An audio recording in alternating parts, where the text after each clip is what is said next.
Hello, this is Stated Clerk Dave Baker, and I'm going to give you some best practices for taking minutes. This is something that Presbyterians seem to love to do. We, of course, are all about our committees, and part of being a good member of a committee is taking minutes. This makes General Roberts very, very happy. So I thought that I would take a couple of minutes and just share some of the best practices that we can employ in taking minutes that we get from Robert's Rules as well as from our Book of Order. This, if you are a experienced minute taker, may be pretty simple, but hopefully for those of you who were just recently assigned that role, this will be extremely helpful.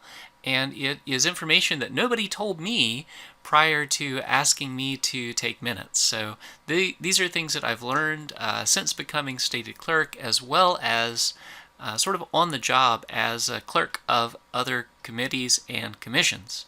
So what I have in front of us is some sample minutes from a session meeting. What I'm going to talk about is not just about session meetings or not just about presbytery meetings, but really for any sort of committee meeting. Any kind of committee meeting that you are a part of, that you're on. It may even not be, it may not be a Presbyterian committee, but these principles still hold true. So the first thing that I want to talk about really is the purpose of minutes. Before I became an actual trained in Robert's Rules clerk, I assumed that the purpose of minutes was to record what was happening in the meeting. That is actually not the case. You don't want to record every single thing that happens in a meeting, particularly the details of a discussion. The purpose of minutes are not simply to remind us of what was said or where the conversation left off. The purpose of minutes are to be an historical record of what actually happened. In other words, the actions that the committee took. So there was a motion, there was discussion, there was voting or consensus or some form of agreement, and an action took place. So that's really the purpose of minutes. It's not to editorialize, it's not to record conversations, but it is to record actions. So that's the big purpose of minutes that I didn't understand at first. So the freeing thing, the great thing about that is that there are usually very few actions that you actually have to record, and you generally have a good idea of what those are going to be ahead of time, so that it's easy to prepare minutes in advance, which is a really, really good tactic. You should definitely be, to the best of your ability, filling out minutes in advance before the meeting to the extent that you can, so that you can very quickly and easily, while it's still fresh in your head, go and finish those minutes with what actually happened and who actually made the motion, that sort of thing.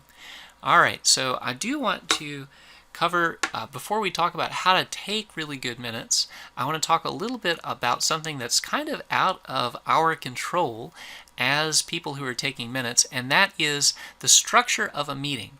However, this is something that you might want to talk with whoever is chairing the committee or commission that you're on to make sure that things kind of happen in a decent and in order way wherever you happen to be. So this is how we're governed under Roberts, and the structure of a meeting typically is going to look something like this. You probably are pretty familiar with this, but the first thing that's really going to happen is there'll be a quorum declared.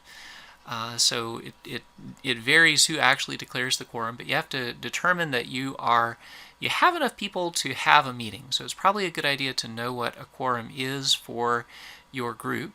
By default, for a commission, it's about 50%, but it could be completely different depending on what it is that you're, what the meeting is that you are taking minutes for. So after a quorum is declared, typically the next step would be to approve the minutes from the previous meeting. After you approve minutes of the previous meeting, and by the way, you don't write down the different things that are approved or not approved in the current minutes. You just note that there were changes and that the minutes were approved as corrected or just approved. So, you don't have to keep track of all of that. The second thing, or the next thing that you do, is approve the agenda. Now that's a point where there could be changes to the agenda, and that's something really that the moderator would handle, but the approval of the minutes, then the approval of the agenda, then you would hear reports. Reports from staff, reports from various people who might be subcommittees or who had been assigned tasks at a previous meeting. So you get all of these reports that you then would include in the minutes either as attachments if they're written, or if they're oral reports, you just write a quick summary of anything important that they happen to say. After the reports, you would go to old business, and if there's no old business, or when you're finished with old business, you go to new business, then adjournment. So hopefully you've been to a Presbyterian meeting before, and that's not really news to you. You understand how that goes. So let me now talk a little bit about how the minutes should be taken by Robert's rules. That is to say, what can you do in order to make General Roberts happy with you and your minutes? So the first thing that I want to note is that, generally speaking, when you are taking minutes, even minutes for, not a session or a presbytery committee, but just minutes for your little group, it's a great practice, and it's in Roberts that you should definitely record the name of the committee. You should certainly record the place and time of the meeting, and you should record the attendance, who was there, who wasn't there, and whether or not there was a quorum present. So all of that is keeping us decent and in order. You also want to record, as I mentioned earlier, results of the various motions. Now that includes whether minutes were approved or not from the previous meeting, and it also refers to motions from subcommittees, which usually don't need a second, or motions from individuals, which usually you would simply record the mover. You don't need to record who seconds anything, but what is the result of that motion? Also, if there are any objections or points of order or failed motions, motions that were made but not approved, all of that needs to get written down as well. But you don't have to include the discussion or the debate or what John said and what Mary said in response. All of that you don't really need to worry about. The process isn't important. It's the result that you're trying to capture in the minutes. So you're going to record the name, place, time, date, whether or not there was a quorum, who's present, the results of motions, and then just all of the actual content of any oral reports or interesting items that need to be recorded, in addition to the results of those motions. So the final thing that you really need to do in order to be decent and in order is to sign your minutes. Now the moderator does not have to sign minutes any longer. They really, by Roberts, they really never did.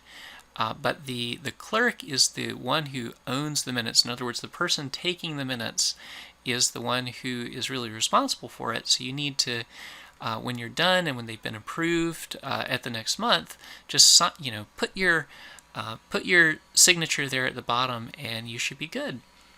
So that is, in a nutshell, how to write great Presbyterian minutes. I wish you a great year. God bless and thank you.